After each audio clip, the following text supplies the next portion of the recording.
cerita bola sepak dalam negeri tersebut.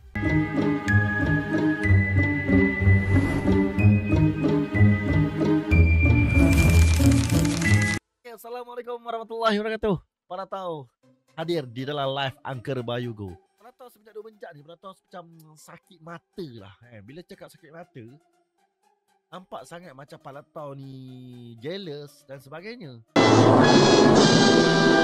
Tapi sebenarnya nak mengatakan bagus bila YB yang memegang portfolio sukan mengiktiraf, mengappreciate atletnya tingkat tertinggi atau di peringkat kalau bermain di sukan C dan sebagainya.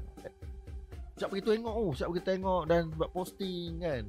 Tapi satu persoalan pada tahu sekarang yang bermain bila tengok gambar-gambar tu, bila dia jumpa dengan atlet-atlet tu kan, dia sebab mengharukan nama Malaysia dan berasal daripada negeri yang patutnya, negeri kelahirannya ataupun negeri yang ditakbir. Tapi bagaimana dengan isu ataupun cerita bola sepak dalam negeri tersebut?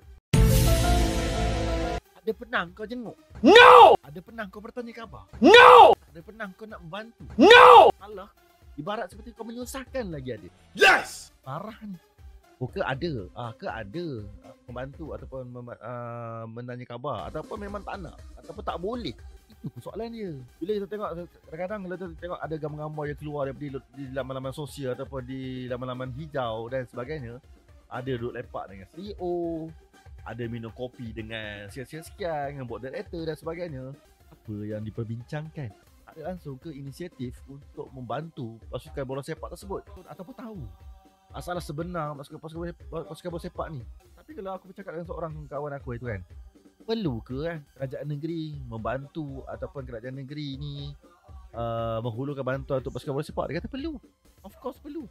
KL, Selangor, Terengganu, kerajaan negeri support. Tapi kenapa dengan satu tim ni macam tak ada support daripada kerajaan negeri? Atau Palatau tak tahu? Korang tahu, biasa tagline Palatau, kalau korang tahu, korang bagi tahu. Kalau korang tak tahu, Palatau pun tak tahu, sama-sama kita tak Palatau. Kakak komen di bawah. Dan Palatau ungkit kali ini kita buat podcast untuk isu semua. Back it up.